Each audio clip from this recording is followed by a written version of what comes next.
Hi guys, welcome to Sosin classes. This is Hima Hegde presenting before you the current and contemporary affairs in anthropology. Let us first talk about anthropology and festivals. In our society, when we think of a festival, we always have a music, fashion, or film festival in our mind. But a festival is not necessarily an event with artists and music. It's more likely a ritual. There are thousands of different types of festivals which can have religious, spiritual, ethnic, or seasonal backgrounds, just to name a few. They are not always only entertaining or amusing, but also offer a unified focus for learning history, government, community, social interaction, traditional values, and social change. The Holi festival, for example, in India, is at the same time an amusement event and also has a historical and spiritual background the participants get reminded of. People with the same values are brought together, and thus the community spirit gets strengthened and the social cohesion fostered. Furthermore, traditions get taught.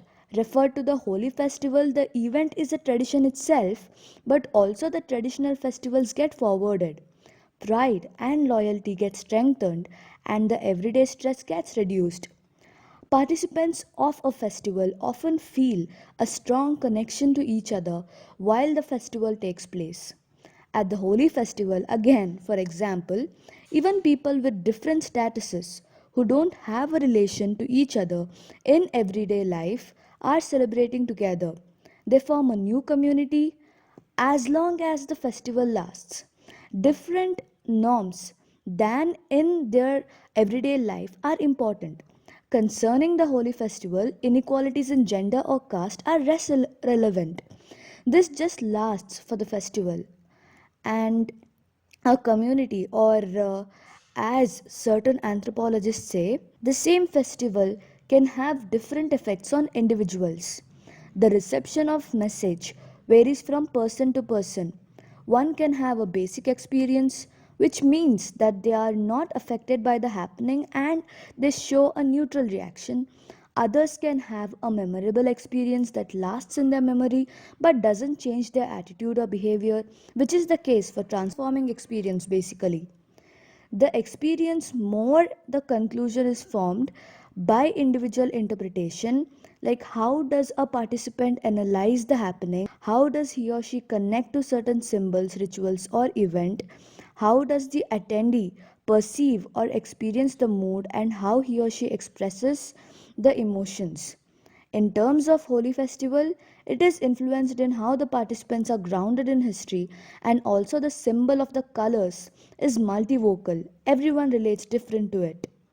Many festivals take place every year, often at the same date or in a particular season.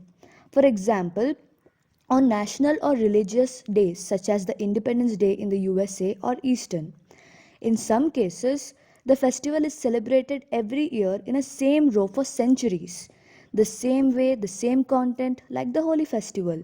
But the content and procedure can also change related to social and cultural changes in the community.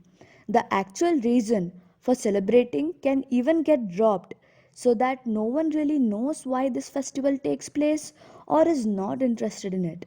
This is partially the case with a lot of festivals where a lot of people don't know about the historical and religious background, especially when it is celebrated in a different country.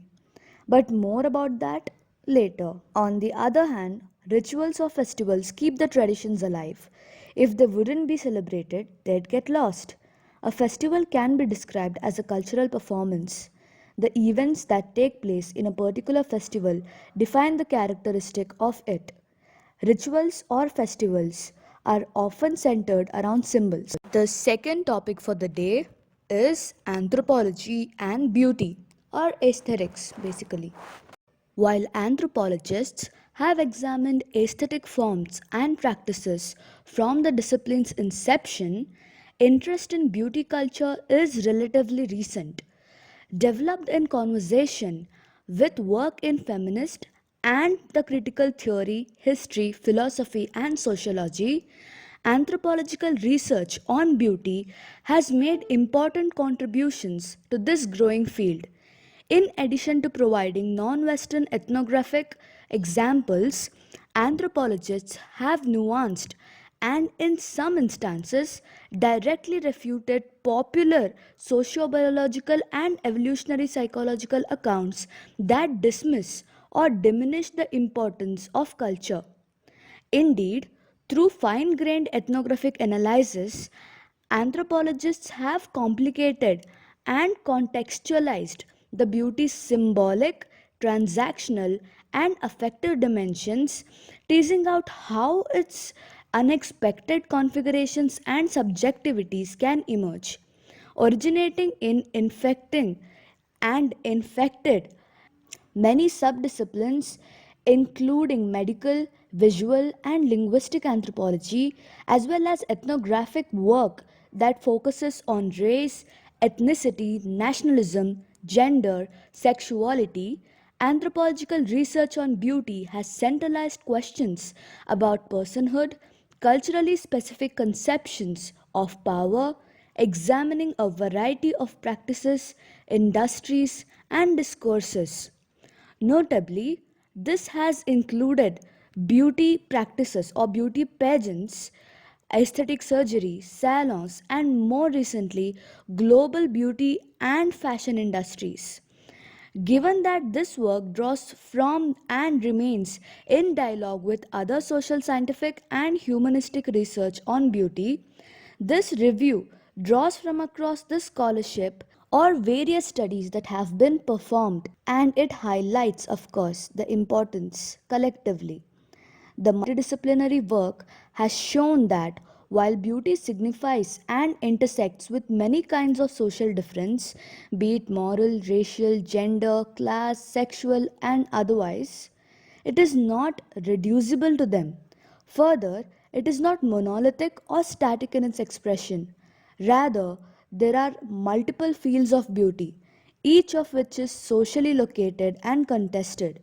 These forms manifest in social relations and institutions, cultural categories and practices, and in the realm of politics and economics. Lastly, we have the scheduled tribes.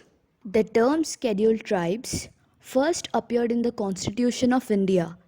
Article 366(25) defines scheduled tribe as such tribes or tribal communities or parts of or groups within such tribes or tribal communities as are deemed under Article 342 to be scheduled tribes for the purposes of this constitution.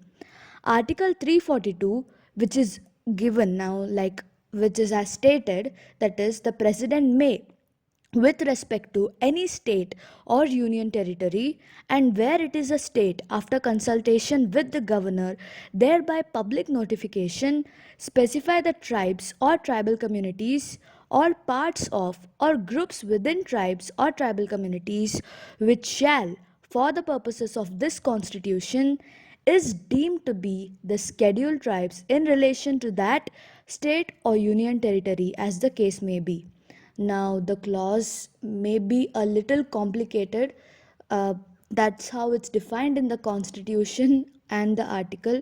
So, Parliament may, by law, include in or exclude from the list of scheduled tribes specified in a notification issued under Clause 1 any tribe or any tribal community or part of or group within any tribe or tribal community, but save as aforesaid, a notification issued under the said clause shall not be varied by the subsequent notification. Now, if we were to talk further, the list of scheduled tribes in is state or union territories specified and a community declared as a scheduled tribe in a state need not be so in another state. The inclusion of community as a scheduled tribe is an ongoing process. The essential characteristics of these communities are primitive traits, geographical isolation, distinct culture, shy of contact with community at large, economically backward. Now, tribal communities live in various ecological and geoclimatic conditions ranging from plain and forests to hills and inaccessible areas. Tribal groups are at different stages of social, economic, and educational development, while some tribal communities have adopted a mainstream way of life at other end of the spectrum. There are certain scheduled tribes, 75 in number, known as the PVTGs, that is, particularly vulnerable tribal groups, who are characterized by pre agriculture level of technology, stagnant or declining population, extremely low literacy, subsistence level of economy. Now, scheduled tribes are notified in 30 states or union territories, and the number of individual groups as notified as the scheduled tribes is 705. Now, broadly, the STs inhabit two geographical areas, that is, the central India and the northeast India. More than half of them are in central India, that is Madhya Pradesh, Chhattisgarh, Jharkhand, Andhra Pradesh, Maharashtra, Orissa, Gujarat, and Rajasthan. The other are popularly found in the northeastern region.